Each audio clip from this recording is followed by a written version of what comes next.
Welcome everyone to this new series of videos covering a book in grammar.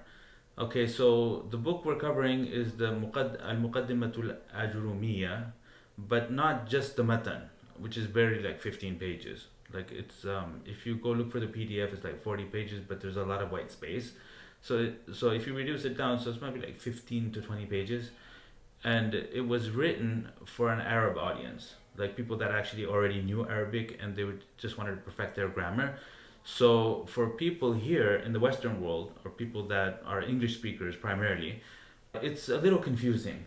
And the reason it's confusing is because it doesn't distinguish between grammatical positioning, grammatical roles, and grammatical reflection. And this is like the first third of the matan, talks about how dhamma could be used to reflect rafa here, here, here, and here. And it mentions all the places in the language where dhamma is used to reflect rafa, and where waw can be used to reflect rafa, and it mentions a couple of occasions for that. And then it talks about alif, and then it moves on to noon, that a noon. So it mixes up the verbs with the isms, and reflection becomes the main topic, and everything is centered around reflection. But that's really not what the language is about, right? The language is about differentiating between the roles of the nouns. Okay, so what we'll do is we'll go through the matan, inshallah, but not just the matan, we'll have to couple it with the commentary. Okay, so I'm going to do something that I don't think anybody's done on YouTube, and that is go through this entire sharah, line by line, the full sharah. Okay, we're going to skip the as'ila and the tamrinat, the exercises he has and some of the questions that he poses. You can do those things on your own, because if we try to stop and do them, then it will be repetitive, because everything that's in the section, he just asks questions about the same thing. So for the sake of time, we're going to skip the as'ila, we're going to skip the tamrinat, and we're just going to read and translate what this commentator is saying, Sheikh Muhyiddin Abdul Hamid. And he's a scholar, modern scholar. He passed away about, I think, 30 years ago, and he's edited many of the most famous books in grammar, the books of Ibn Hisham, Mughni Labib and Qatr al-Nada, and he's also the editor on the 2-volume edition of the Sharh of Ibn Aqil, which is a book that I've taught over 10 times. Okay, the main book that we teach in the premium program is not this Ajrumiyya, it's another book called Hidayat al-Nahw. And Hidayat al-Nahw, I feel, is better organized, and I consider it the best book in the world for grammar. Many people would disagree with that. Okay, but I mean, it's a personal preference. I've taught that book 42 times.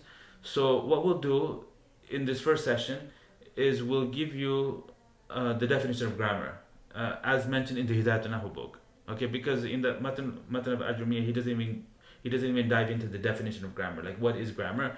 So Muhyiddin Abdul Hamid does it, but we'll spend a few minutes in the Hidayat al-Nahw book where he goes through the definition of grammar, and then we'll jump to the section on reflection, which is the total possible ways an ism could be reflected in order to show the 3 states that the ism experiences. So if you're unfamiliar about the process that nouns in the Arabic language undergo and what it means for them to have change at the end, it's the process that's likened to human emotions and facial expressions, then there's 2 videos of mine on this YouTube channel that is absolute prerequisite. Like, you will not benefit from these sessions unless you watch those 2 videos. The first video is the 2 core issues video, which is something that we would normally teach in our premium program in week 2. So it's where we look at sentences in the Arabic language, and we talk about the 2 kinds of sentences, the jumla ismiya and the jumla fi'liya, and there's a particular problem that you will find only in the nominal sentence, and that is the lack of is problem, that Arabic doesn't have a verb to be. So when you have a long nominal sentence, you have to be able to tell from where to where is the subject and where to where is the predicate. So how is that done? And the second issue is the sequence not determining grammar issue, where you have a verb followed by, okay, because in the Arabic language a verb comes at the front, a verb followed by multiple isms, and those isms are answering the questions of who, what, when, where, why, how. So the details of the verb are all communicated through isms. So when you have a verb followed by multiple isms, you need to be able to differentiate between their roles and quickly slot them into their proper places, so you know which of the two nouns is the one doing the verb, and which of the two nouns is the one upon whom the verb is being done, because sequence does not determine grammar. So there's a presentation, it's called the Two Core Issues presentation. I will link to it in the description below. Everybody needs to watch it. It's about 50 minutes long. And then there's another presentation which develops the total possible ways the ism could be used, which is a large number, 22. And in this book, they'll all be discussed with some differences in the way he classifies and the way he organizes. So this book, it's not entirely comprehensive. He misses things. Okay, so that's why we're going to read the book with the commentary of Sheikh Muhammad Muhyiddin Abdul Hamid. Okay, so in today's video, my goal is to give you the definition of grammar as mentioned in the Hidayat al-Nahu book, and also the total methods of reflection. So how are the roles of the nouns differentiated at the end of the ism? So normally it's through dhamma, fatha and kasra. Like that's the dominant method of reflection, dhamma, fatha, kasra. And then along with the ism, there's the verb as well. Not all verbs, the mudari verb in particular. The mudari verb in particular does fluctuate and it does change depending on how it's used in the sentence. Okay, so in the Ajrumiyya, what he does is he mixes the noun and the verb, and instead of organizing it by method, he organizes it by sign, which I find is like really confusing. Okay, but that's just me. Okay, some people might prefer that. Okay, at any rate, let's go through it in the Hidayat al-Nahu book, and by the end of today's presentation, inshallah, you will know all of the total possible ways the ism could be reflected. So we're not talking about the total possible ways the ism could be used. So for that, you're going to have to look in the description and access the total possible ways the ism could be used video. Okay, you got that? The total possible ways the ism could be used, which is a large number, and how you don't need 22 different signs, you don't need 22 different endings to differentiate between the total possible ways the ism could be used. All you need is 3. All you need is 3. So I talked about this in great detail. And that lesson is epic. As far as Arabic teaching video is concerned, I'm really proud of it, and it's one of my best videos ever. We teach it in the 3rd week of the premium program, and I've made it available here on YouTube. And I uploaded it about a week ago, and it's around about 10,000 views. Okay, so people are enjoying it. They're benefiting from it. So if you haven't already watched it, please watch that video and the earlier one. Okay, so the 2 links are there. And let's now proceed with the definition of grammar. So this book here is the At-Tuhfatu Saniyya bi Sharh al-Muqaddimat al-Ajrumiyya, and we'll get to that in our next session. Okay, so from our first official session would be speaking about his introduction, which is very short, and then he just dives into the matan and he explains what the author is saying. Okay, so I'm not going to go through the biography of the author or the commentator, like who is he. You can find that elsewhere online, and we're just going to get into the core content. Okay, so in the Hidayat al-Nahu book, okay, so let me bring it up here 1 second. Yeah, so in the Hidayat al-Nahu book, on the 2nd page, after his khutbah, he gives the definition of grammar. It's right here. فصل النحو علم بأصول يعرف بها أحوال أواخر الكلم الثلاث من حيث الإعراب والبناء وكيفية تركيب بعضها مع بعض. This is an excellent definition. It's like, I mean, you're not going to find a better definition of grammar than this. Okay, so let me translate that for you. So he says, Nahu is a subject that is concerned with certain principles through which are recognized A and B. So there's 2 halves to grammar. And this mirrors that presentation I'm telling you to watch, the 2 core issues presentation. So listen carefully. He says, Nahu is a science concerned with certain principles through which are recognized A and B. 2 things. Number 1, أحوال أواخر الكلم الثلاث, the circumstances of the last letters of the 3 parts of speech. من حيث الإعراب والبناء, from the perspective of being marib and being mabni. So what does that mean? From the perspective of experiencing grammatical states and showing them or not. So when a word experiences grammatical states, in other words, when a word is used in numerous different ways, to the point that being able to differentiate between the roles of the word is difficult through context alone. Okay, so it has some meanings that are being communicated, and those meanings cannot be understood unless there's a mechanism, unless there's a change in the way the word looks. Okay, now particles, for example, and many verbs as well, they have meanings too. Like a particle can have more than one meaning. But distinguishing between the meanings of the harf and distinguishing the meanings of the verb is relatively simple. Like the verb doesn't have a lot of meanings. It's tense and voice, and tense and voice is coming from the pattern. So if the verb was to look the same all the time, that would not be problematic.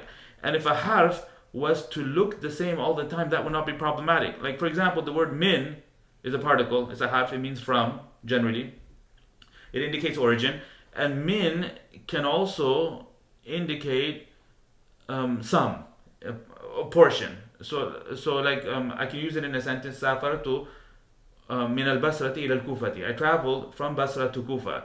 So min told us something about the upcoming noun that we would have otherwise not understood. The fact that it's an origin. Okay? So min is suggesting origin. In the other example, akhaztu min ad-darahim, I took some dirhams. Min is communicating an entirely different meaning. And that's the meaning of tab'id. So we have min for ibtida and min for tab'id. And min can also be extraneous. So it's not communicating any new meaning, but instead it's emphasizing a meaning that was already there, like ma lakum min ilahin ghayru, that you have no God other than Him. So min could be used in numerous ways, but differentiating between the various meanings of min is relatively easy, and the context alone is sufficient.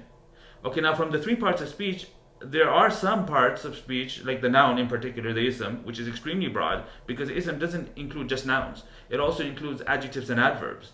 And the way an adverb is used is very different than the way a noun is used. So to be able to differentiate between the roles of the nouns, you need more than just context. Okay, particularly when sequence doesn't determine grammar. So when we survey the three parts of speech, some of them will need a mechanism and some of them won't. And the ones that don't need a mechanism, they stay the same. And staying the same is called bina, mabni. A word in the Arabic language that doesn't fluctuate at all, that's called mabni. Okay, so all harfs are like that. All harfs are mabni. And from amongst the verbs, the majority of verbs are mabni. Okay, there is one verb that does fluctuate, and that's the mudari verb. Okay, and it's developed in the science of grammar. So we'll talk about it in one of our future lessons. So in the definition, he says that the science of grammar, it gives you certain principles through which you can recognize the circumstances of the last letters of the three parts of speech.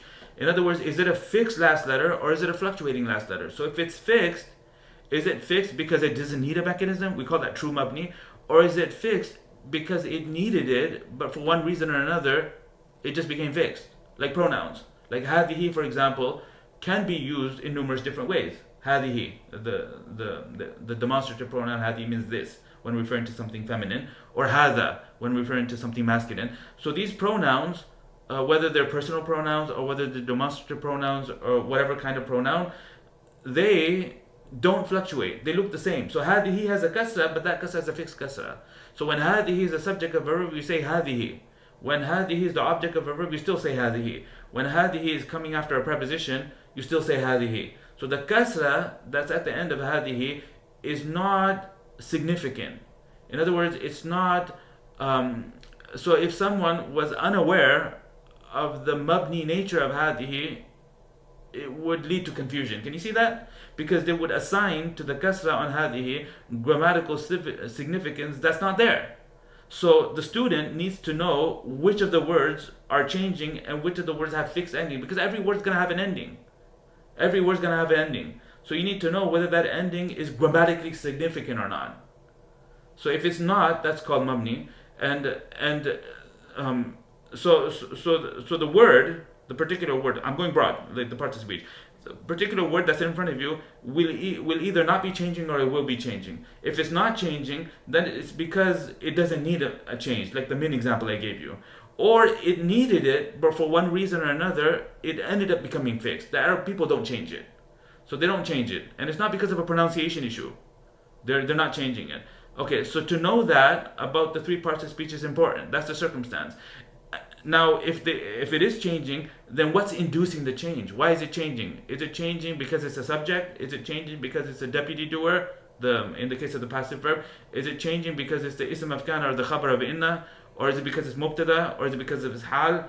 There's numerous roles. So to study the total possible ways the ism could be used is part of grammar. It's significant grammar. So this definition, it encompasses all of that. When he says A and B, so he says it's the science that gives you certain principles through which are recognized the circumstances of the last letters of the three parts of speech from the perspective of whether they change or don't change.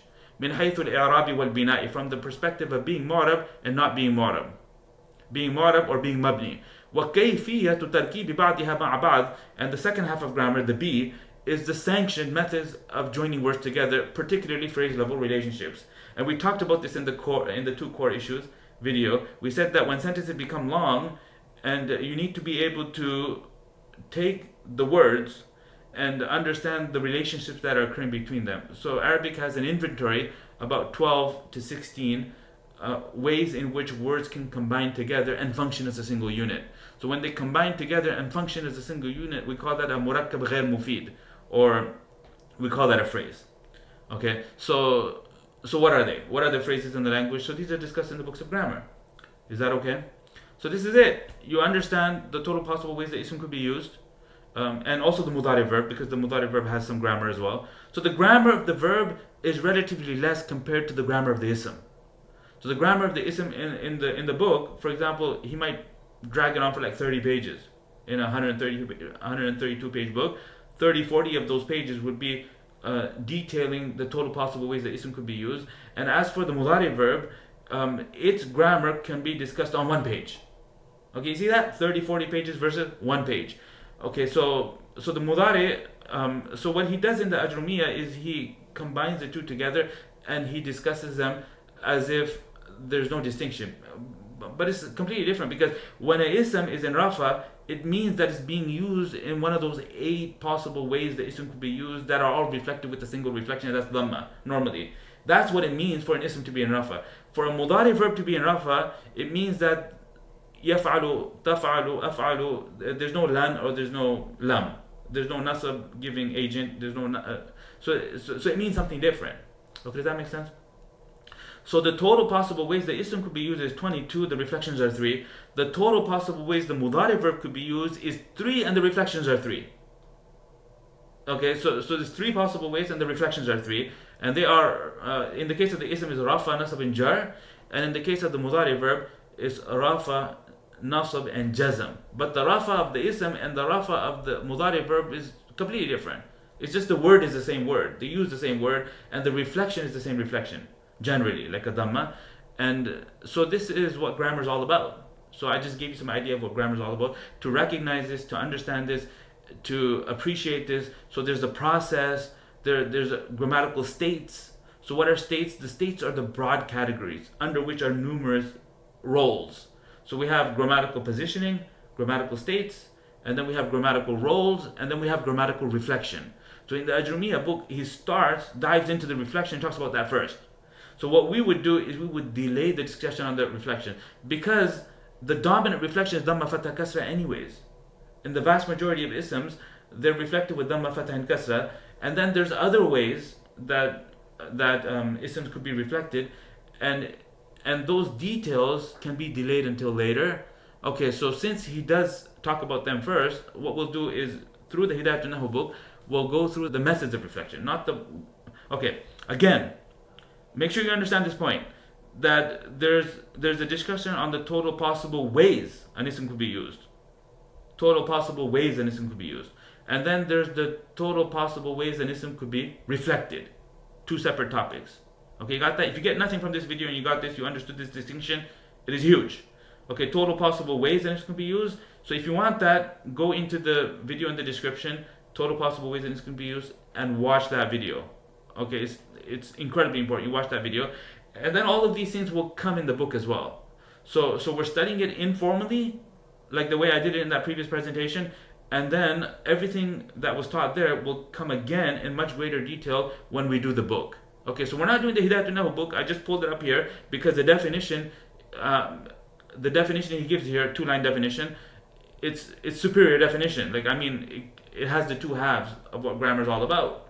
It's about understanding the circumstances of the 3 parts of speech from the perspective of whether they change or don't change. Okay? And number 2, the sanctioned methods of joining words together, particularly phrase level relationships. وَكَيْفِيَّةُ تَرْكِيبِ بَعْضِهَا مَعَ بَعْضٍ. Kayfiyya means method, the method of joining them to one another. In other words, sanctioned methods. Okay, so now let's move on to the methods of reflection and let's speak about that. 1 second. Okay, so this is going to go on for about 30-40 minutes. So here it is. Okay, so the methods of reflection for the ism, there's the dominant method. Okay, so reflection can happen through vowels, it can happen through letters. So vowels would be dhamma, fatha, kasra. Okay, letters would be like a waw used to reflect rafa, an alif used to reflect nasab, and a ya used to reflect jar. Okay, so instead of vowels, we have letters that are signs that this particular ism is in rafa. We have a particular letter at the end. And in nasab, the letter changes, becomes a different letter. So this is true for like muslimuna, muslimina, rajulani, rajulaini. So rajulani is a dual, and dual words in rafa are reflected with alif, and in nasab and jar, they're reflected with ya. You see? So reflection can happen through vowels, it can happen through letters. It could be such that for every state, there's a different vowel. So for rafa, there's one vowel. For nasab, there's another vowel. For jar, there's a third vowel. Or it could be that there's two vowels that are used to cover all the states, in which rafa has its unique vowel, and nasab and jar both share a vowel. And this is true for the sound feminine plural. So they say hunna muslimatun. These are a group of Muslim women. Hunna muslimatun. But in nasab you say ra'aytu muslimatin, and in jar you say muslimatin. So tun tin tin. You got that? Muslimatun versus muslimatin, muslimatin.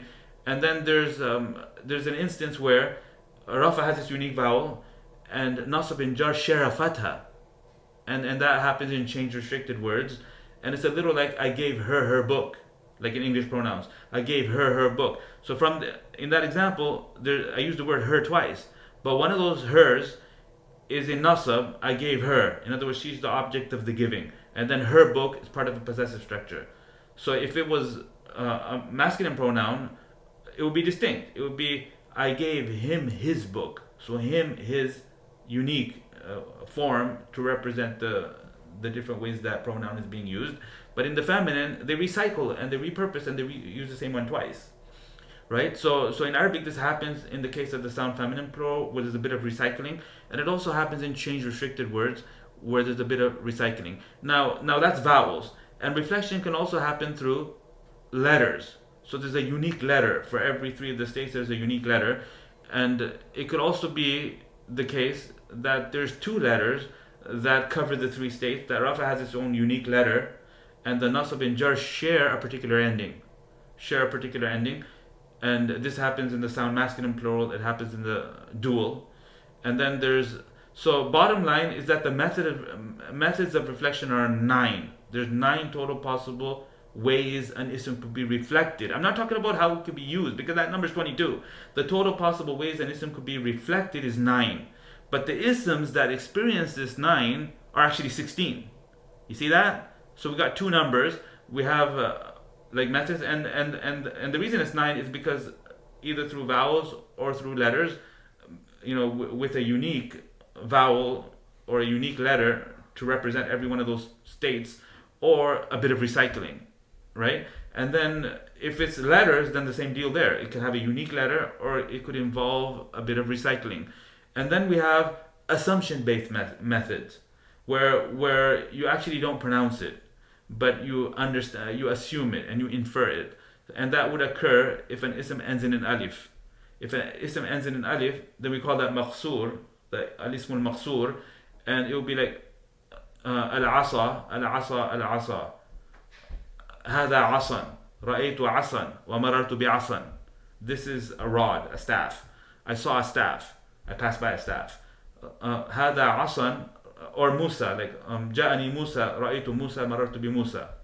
Like Musa came to me, I saw Musa, I passed by Musa. So Musa. So it ends in an alif. Right? And then assumption could be either fully assumed or it could be partially assumed. Partially assumed, it would be like al-qadi, ja'ani al-qadi, you don't actually pronounce the dhamma. Ra'aytu al-qadiya, where you pronounce the fatha, and in jar you say marartu bil qadi. So I just gave you an overview of what this passage is talking about. Now we'll just read it all. We'll just read the whole passage. Okay, so remember two numbers. A number from 1 to 9, and that's the methods, and then a number from 1 to 16, which would be the types of isms that experience these 9 methods. The types of isms that experience these 9 methods. And I have a chart for this, and I'll put the link in the description below if you want the chart for the total possible ways an ism could be reflected, along with the isms that experience those methods. Then you can download it through the link below. So Bismillah ar-Rahman ar-Rahim, he says, فَصْلٌ فِي أَصْنَافِ إِعْرَابِ الْإِسْمِ. Subsection, with respect to the total possible ways an ism could be reflected. So i'rab here is not in the meaning of grammatical states or the process that's likened to human emotions and facial expressions. The word i'rab sometimes refers to the process, sometimes it refers to the change, and sometimes it refers to the reflection. Okay, if that makes sense. So this is one of the big confusions that students have, that they don't distinguish between grammatical positioning versus grammatical roles versus grammatical reflection. So this is about the reflection. In other words, how to show it. وَهِيَ تِسْعَةُ أَصْنَافٍ, and this is 9 total methods. Some of them vowel-based, some of them letter-based, some of them involving unique vowel/letters to represent the states, and some of them involving some sharing, and some of them are assumption-based. Okay, either fully assumed or partially assumed. الْأَوَّلُ أَنْ يَكُونَ الرَّفْعُ. So that was the equivalent of sharpening the axe, that last 10-minute segment. So we've sharpened the axe, and now we can go through this, and I don't have to explain a lot because I've already given you most of the details. So he says, الْأَوَّلُ أَنْ يَكُونَ الرَّفْعُ بِالضَّمَّةِ. The first method is for rafa to be reflected with dhamma, وَالنَّصْبُ بِالْفَتْحَةِ وَالْجَرُّ بِالْكَسْرَةِ, and for nasab to be reflected with fatha and jar to be reflected with kasra. So dhamma, fatha, kasra. So every one of the 3 states. So now, to determine that a particular word is in rafa or is in nasab or is in jar, you don't get it from here. You get it from knowing the total possible ways that ism could be used, and looking at the context, and looking at there's a verb at the front and this is the one doing the verb. So you see, so it's fa'iliyya, it's to be a fa'il or to be mubtada or to be khabar is the reason why it's in rafa, and the dhamma is then the speaker then indicates the rafa by the dhamma because sequence is not doing it. Okay, so وَيُخْتَصُ بِالْإِسْمِ الْمُفْرَدِ الْمُنْصَرِفِ الصَّحِيحِ. And this method number 1 exclusively applies to 3 things. Number 1, it exclusively applies to the singular ism which is fully declinable and ends in a normal last letter. Fully declinable and ends in a normal last letter. And وَهُوَ عِنْدَ النُّحَاةِ, and he defines what sahih means. Sahih. So when they use the term sahih in a book of grammar, they're talking about the last letter being a normal last letter, regardless of what's in the middle or what's at the front. It could begin with a waw and it still be sahih. It could have a waw in the middle and it would still be sahih. And he says that وَهُوَ عِنْدَ النُّحَاةِ, and it, according to the grammarians, مَا لَا يَكُونُ فِي آخِرِهِ حَرْفُ عِلَّةٍ, is that in whose last letter there's no letter of weakness. كَزَيْدٍ, like the word zayd. So although there's a ya in the middle, zayd is still considered sahih. Like in sarf, it wouldn't be considered sahih. In sarf, they classify the nouns and the verbs. First of all, they don't discuss nouns that are frozen, that are not derived. They only discuss the masters and the isms that are derived. At any rate, zayd is an example of sahih. وَبِالْجَارِ مَجْرَى sahih, and it also applies to the ism which is treated as if it's sahih, which flows in the flowing place of the sahih. Okay, what is that? He says, وَهُوَ مَا يَكُونُ فِي آخِرِهِ وَاوٌ أَوْ يَاءٌ مَا قَبْلَهُمَا سَاكِنٌ. And it is that in whose last letter there is either a waw or a ya, the letter before which is sakin, so preceded by a sukoon. So because the sukoon gives the tongue a rest, which then allows you to say wun, or wan, or win, or yun, or yan, or yin. So kadalwin wa dhabyin. So dalwin, bucket in deer. Dalwin means bucket. So dalwun, dalwan, dalwin. It's not particularly heavy on the tongue. It's easy to pronounce. Now, if that lam also had a vowel, and then the waw has a vowel, then it becomes thiql. It becomes heavy on the tongue. It becomes a pronunciation issue. And then we enter into assumption-based methods of reflection. And you don't pronounce the waw, or you don't pronounce the ya. Okay, like al-qadi, for example. You don't say al-qadiyu. Al-qadiyi. You don't do that because the ya having a dhamma is heavy on the tongue, particularly if the preceding letter has a kasra. So over here is talking about nouns that just so happen to end in a waw or a ya, but preceded by a sukoon, which makes it tolerable. So we're still in the method number 1, dhamma fatha kasra, no assumption. Okay, so this is not sahih, but it's treated as if it's sahih. وَبِالْجَارِ مَجْرَى السَّحِيحِ كَدَلْوٍ وَضَبْيٍ. And the third thing in the language that it experiences is method number one is وَبِالْجَمْعِ الْمُكَسَّرِ الْمُنْصَرِفِ, the broken plural that happens to be fully declinable. So he used the word fully declinable, so there's a whole chapter on what it means for an ism to be fully declinable versus change restricted. So the term, you might have come across this term, is al-mamnu' min as-sarf. An ism that does not change fully, but instead it changes partially. So there's no kasr, no tanween. Like Ibrahimu, Ibrahima, or Ahmadu, Ahmada. Those are examples of isms that are not munsarif. They're called ghair munsarif, or they're called mamnu' min as-sarf. So over here, in order to experience method number one, it has to be normal. It can't be fully declinable. It can't be change restricted. It can't be change restricted. It has to be normal. In other words, it has to be free of those causes and those reasons why words become change restricted. And those causes are 9, and they're discussed in a separate chapter. And inshallah, in one of our future sessions, we'll tell you exactly what it means for an ism to be fully declinable munsarif versus change restricted ghair munsarif, aka al-mamnu' min as-sarf. So al-mamnu' min as-sarf and ghair munsarif are interchangeable. Okay, so this applies to singular isms, and it also applies to broken plurals, because broken plurals could be like rijal, which is fully declinable, rijalun, rijalan, rijalin. It receives all the possible endings, including the tanween. Or it could be change restricted, like masajidu, or like fuqara'u, or like aghniya'u, which are examples of broken plurals, but they fall under the definition of change restricted. And exactly why, we'll talk about that when we focus on the munsarif and the ghair munsarif. Okay, وَبِالْجَمْعِ الْمُكَسَّرِ الْمُنْصَرِفِ كَرِجَالٍ. Okay, so now we have Zayd, we have Bakr, deer, and we have man, rijal. So all of these, their rafa will be with dhamma, their nasab will be with fatha, and their jar will be with kasra. So he gives extended example. تقول جاءني زيد ودلو وظبي ورجال ورأيت زيدا ودلوا وظبيا ورجالا ومررت بزيد ودلو وظبي ورجال. Notice the way I'm articulating it.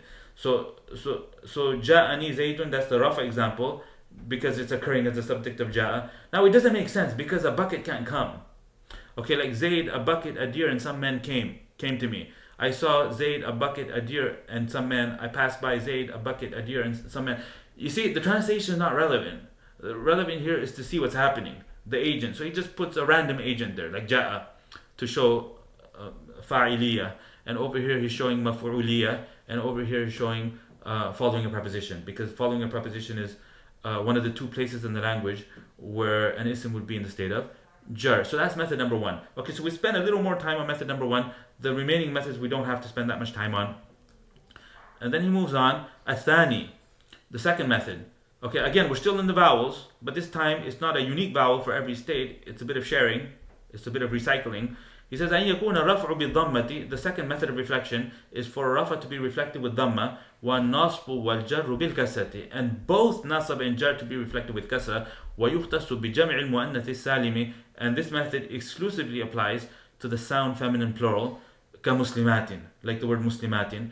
تقول جاءتني مسلمات, Muslim women came to me. وَرَأَيْتُ مُسْلِمَاتٍ وَمَرَرْتُ بِمُسْلِمَاتٍ. So there's no tan. So it would be tun, tin, tin. And that concludes the second method. الثالث أن يكون الرفع بالضمة والنصب والجر بالفتحة. The third method is for rafa to be reflected with dhamma, and nasab and jar to both be reflected with fatha. وَيُخْتَصُ بِغَيْرِ الْمُنْصَرِفِ. And this exclusively applies to the change restricted word كَعُمَرَ. Now, what exactly does it mean to be change restricted? Again, discussed in a separate chapter. Bottom line is that there's a subset of isms that do not receive full change, but instead they receive no kasra, no tanween. So they'll receive a dhamma to indicate rafa, and fatha to indicate nasab, and jar would be indicated by the same fatha. So fatha is used twice, repurposed. تقول جاءني عمر, rafa example. ورأيت عمر, nasab example. ومررت بعمر, jar example. Okay, so now we're done with the vowel-based methods of reflection. Okay, so we're taking our time with this. Inshallah, by the time we're done with this, you might just have to watch it one more time, and then you'll have memorized it. Like, I mean, at the end of this, I can probably lift my head off the screen and just recite it all from memory, because I've taught the book 42 times, right? But yeah. So I mean, there's a logic behind the authors presenting these methods. So he's going in order, and he's talking about the dominant ones first, and moving on to the more rare ones. And then once he's exhausted all the vowel-based methods of reflection, he moves on to the letter-based ones, and then finally he'll talk about the assumption-based ones, like I mentioned earlier. الرابع أن يكون الرفع بالواو. The fourth method is for rafa to be reflected with waw, والنصب بالالف, and nasab to be reflected with alif, والجر بالياء, and jar to be reflected with a ya. So we have a unique letter for every one of the three states. ويختص بالأسماء الستة, and this exclusively applies to the 6 nouns. Now in the Ajrumiyya book and in other grammar texts, they don't say the 6 isms, they say 5 isms. So there's one of them which is hanun. Hanun, it's a swear word. It refers to like private body parts, and I guess, but that's not the reason. It's not a censorship issue. It's not because they don't want to swear. It's because there's some difference of opinion of whether the word hanun would actually receive the waw, alif, and ya method of reflection. There's a lot of tribes of the ancient Arabians that actually say hanuka, hanaka, hanika, and there's some poetry that suggests that it shouldn't be with a waw, alif, and ya. So over here, this author here adopts that all 6 nouns. Bottom line is abun, akhun, hamun, hanun, hamun, and fu. Okay, so father, he's going to give the example. So all 6 of them will be reflected with the waw, the alif, and ya, provided that certain conditions are met. Mukabbaratan, non-diminutive. In other words, abun, not ubayyun. Akhun, not ukhayyun. So it can't be like my dear father, or my dear brother, or my small brother. Like there's a modification that can happen to any noun to turn it into a miniature version of itself. Like we have book, we have booklet. So we have kitab and kutayb, and abd and ubayd, or asad and usayd. Like you can do that. Like people's names sometimes are on that pattern. So Hassan and Hussein. So in order to receive the waw, alif, and ya method of reflection, the nouns need to be in their normal non-diminutive state. Okay, so it's talking about the way the word is. Because if they're diminutive, then they'll receive normal reflection. It'll become like method number 1. Muwahhadatan, singular. So it can't be parents, like 2 fathers, or like they say abawani, which is not, it doesn't mean 2 fathers, it means father and mother, but they say abawani, parents, or akhawani. Because if it's dual, then dual is discussed later. It has its own method of reflection, which is not this one. It's a different method. So it's mudafatan, and they can't be on their own. They have to be part of a possessive structure to other than the ya of mutakallim. Because if it's my father, then the ya necessitates kasra, it becomes abi, and then you don't have this any longer. So it has to be abu, anybody but not my father. Okay, and the same goes for the rest of the group of 6 isms. Okay, ila ghayri ya al-mutakallimi, and now he gives the extended examples. Wahiya, first he tells us what the 6 are, and then he gives the extended examples. Wahiya akhuka wa abuka wa hamuki wa hanuka wa fuka wa dhu malin, and they are your brother, your father, your in-law. So hamuki is like a father-in-law or a brother-in-law. In consideration when in relation to a wife. So only a female can have a ham. So it's not hamuka, because that doesn't make any sense. It has to be hamuki, your father-in-law, your brother-in-law. Wahanuka, which is a swear word. Wafuka, your mouth. Wadhu malin. And then there's some further conditions here, but those conditions, like dhu has its own condition. The Shaykh Muhammad Muhyiddin Abdul Hamid in the commentary on the Ajrumiyyah will speak about these things. So the reason I'm spending time on this is because this is better organized. And this is like an objective thing that anybody can see. Like if you study this method, like where we're going method by method as opposed to reflection by reflection, which is what he does in the Ajrumiyyah book, then this is easier to memorize, it's easier to retain, and it's something you will never forget. It's like fa'ala, fa'ala, fa'alu, fa'alat, fa'alata. You learn the verb tables in the way that we teach, and I mean, you can come back to it 17 years later and you'll be able to do it just as well. Like, I mean, it's not something that you're going to forget anytime soon. But if you're learning about the Dhamma and trying to isolate the places where Dhamma is used, and without making a distinction between whether it's a apparent dhamma or an inferred dhamma, assumed dhamma, then it gets like overly complex. Okay, if you know what I mean, right? At any rate, let's continue with this. So now we have our extended, we have our example for the six isms when the conditions are met, reflected with waw, alif, and ya. He says, تقول جاءني أخوك ورأيت أخاك ومررت بأخيك. Okay, and وكذا البواقي, and likewise the rest. So instead of أخوك, you could say أبوك and run the examples. You could say هنوك, although it won't make sense. You could say فوك, but it won't make sense. It'd be like هذا فوك, رأيت فاك, نظرت إلى فيك. So this is your mouth, or your mouth is beautiful, for example. فوك جميل. So you make that mubtada and you say جميل, and then you say نظرت إلى فيك, I looked inside your mouth, in order to represent the jar example. At any rate, the point here is not to make meaningful examples. The point here is to see the reflection in action. So he just recycles the same جاء رأيت مررت examples.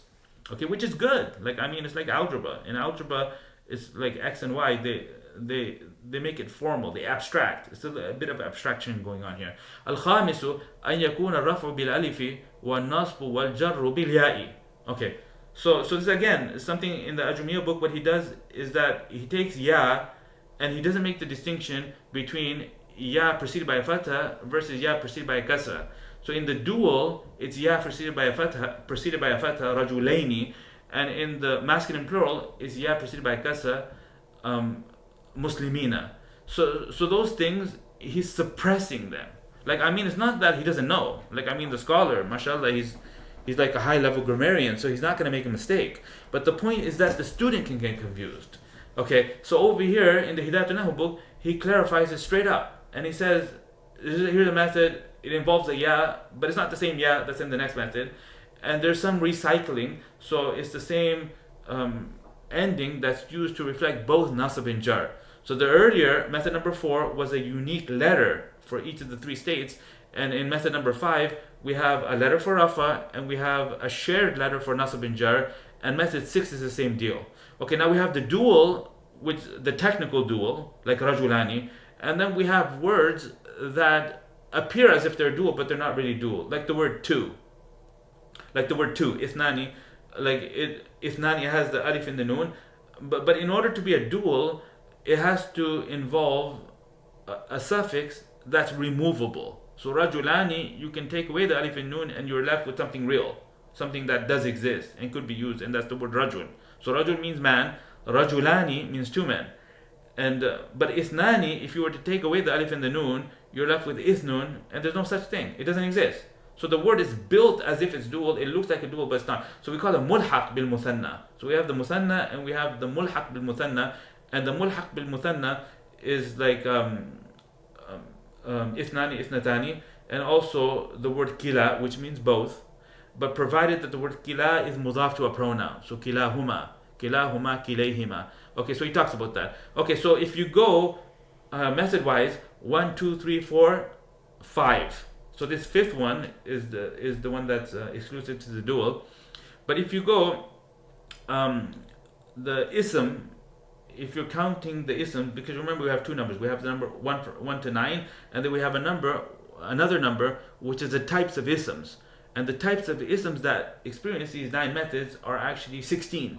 So we had 3 for the method number 1, 3 categories of ism experience method number 1, and then we had the second method was sound feminine plural, and then the one after that was change restricted, so we're on 5, and then the 6 nouns would be 6, and then 7, 8, 9. So this is ism number 7 is the muthanna, ism number 8 is ithnani, ithnatani specifically, and then 9 would be the kila and kilta, and then we move on to the muslimuna, and muslimuna also has some associates, so that's going to jump our number from 10, 11, 12, and this is how we're going to get to 16.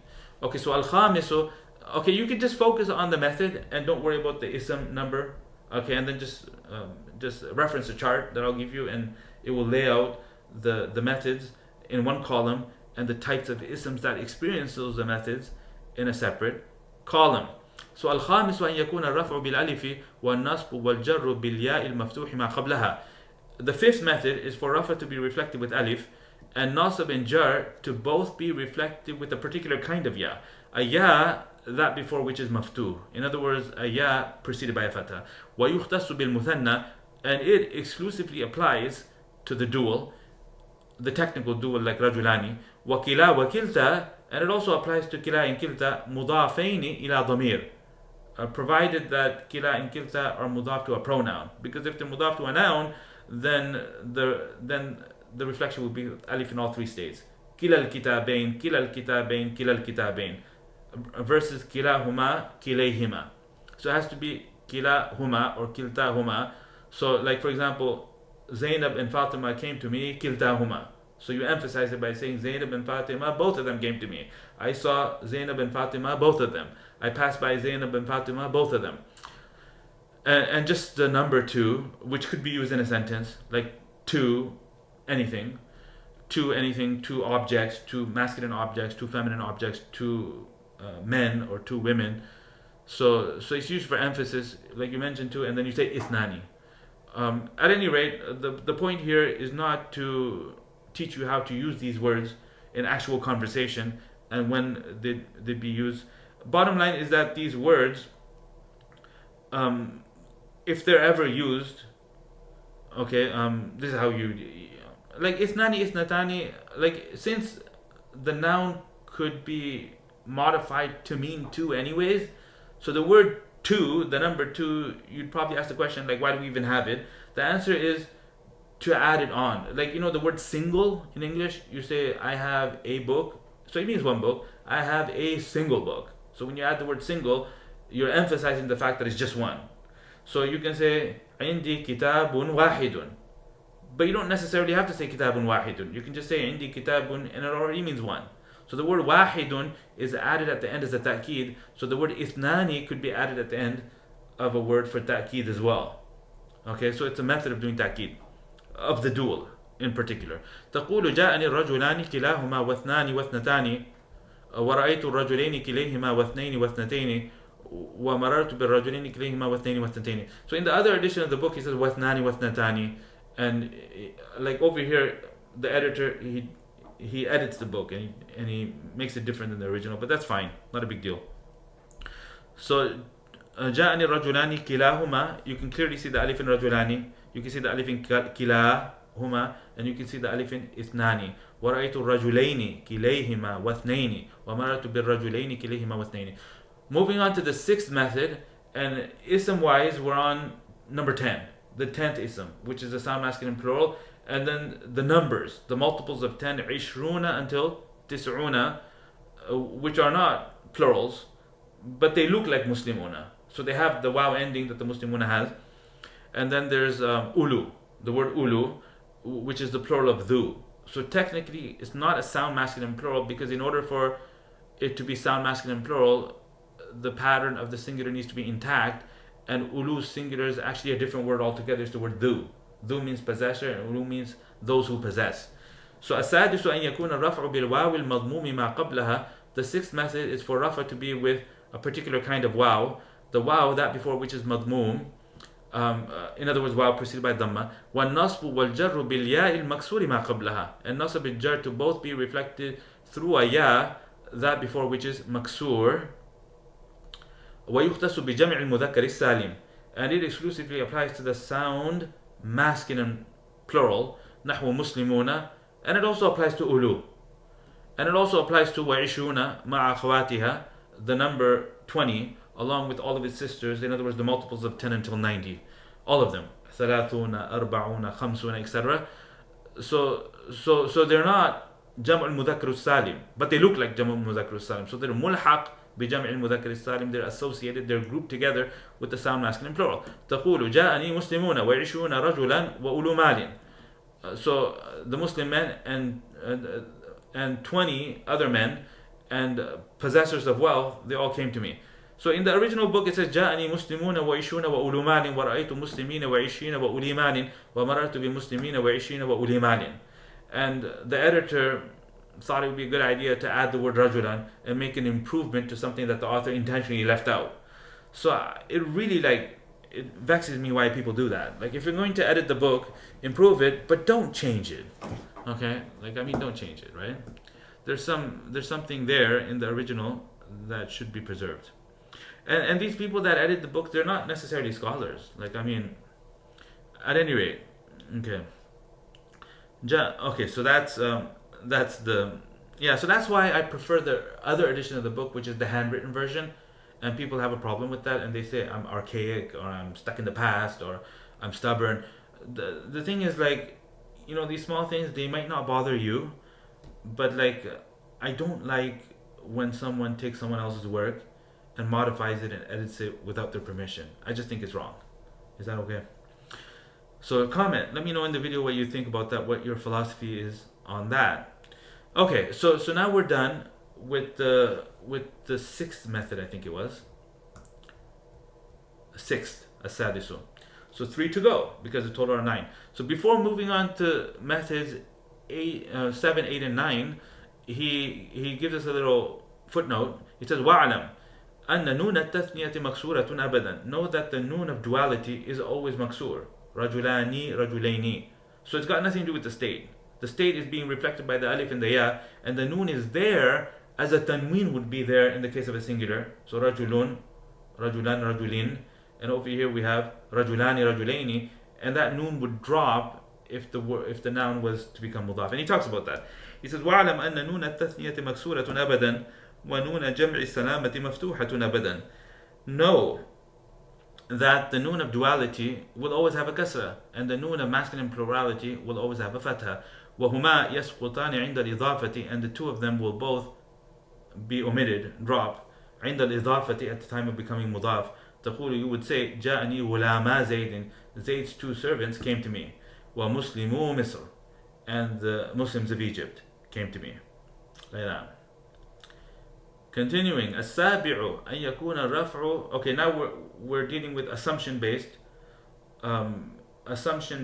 reflections. And in the Ajrumiyya book, he doesn't distinguish between that. He says, and Dhamma is the reflection of Rafa here, here, here, and here.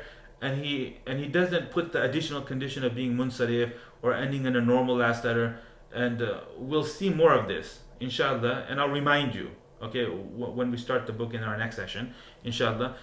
As-sabi'u. So this is all prep, and this is all like to remove the confusion, because the point of today's lesson is to give you a definition of grammar, tell you exactly the 2 halves, what is grammar, what it means for a word to be mu'rab, what it means for a word to be mabni, and also there's a difference between the total possible ways an ism could be used and the total possible ways an ism could be reflected.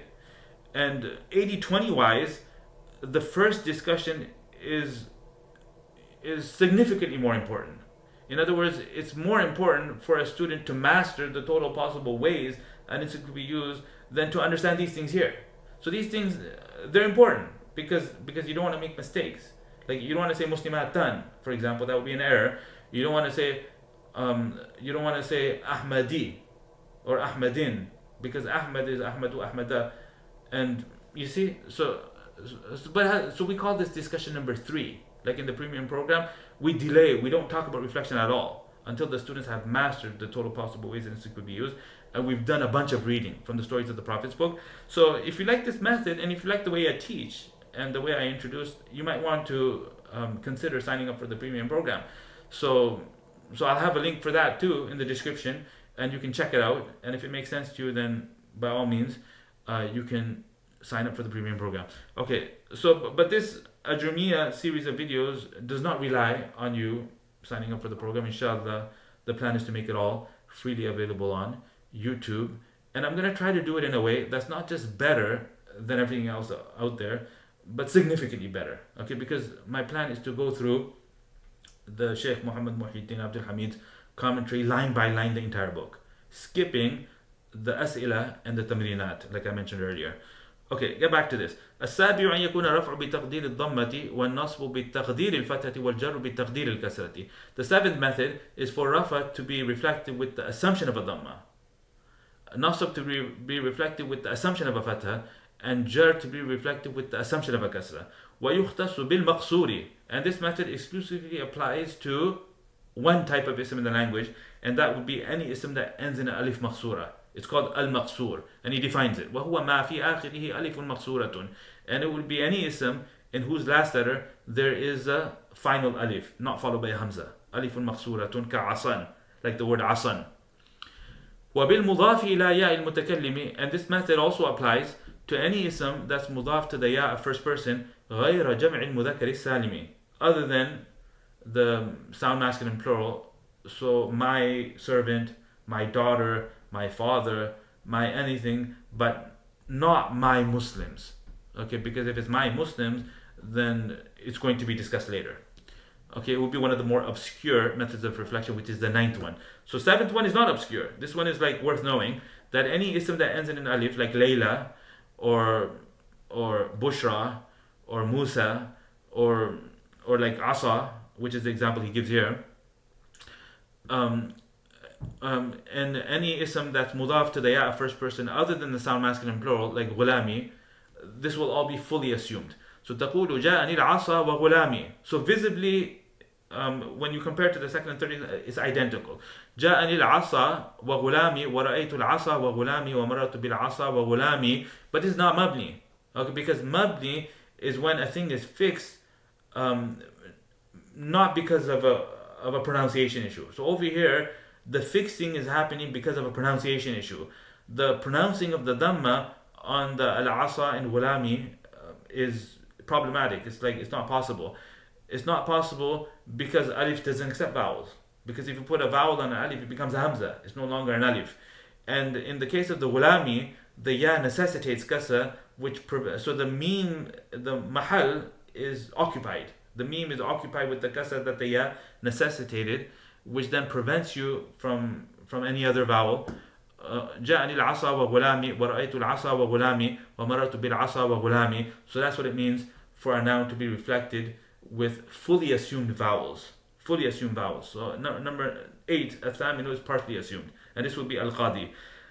الثامن أن يكون الرفع بتقدير الضمة. So the rafa is reflected with the assumption of dhamma. والجر بتقدير الكسرة, and jar is similarly reflected with the assumption of kasra. So you don't pronounce the kasra, you imagine it, you infer it. I think imagine is fine. You assume it. Assume is better. والنصب بالفتحة لفظا, and the nasb is reflected with a fatha verbally, at a spoken level. So you would actually speak the fatha, but the other two you don't speak them, you only assume them. ويختص بالمنقوص, and this exclusively applies to the manqus. In other words, to the word that ends in a ya preceded by kasra. And he says that وَهُوَ مَا فِي آخِرِهِ يَاءٌ, and it is that in whose last letter there's a ya, مَا قَبْلَهَا مَكْسُورٌ, that before which is maksur, so preceded by kasra. كَالْقَاضِي تَقُولُ جاءني القاضي ورأيت القاضية ومررت بالقاضي. So we have our rafa example with the dhamma not pronounced, the nasab example where the fatha is pronounced, and the jar example again where the kasra is not pronounced, is assumed. Final one, التاسع أن يكون الرفع بتقدير الواو.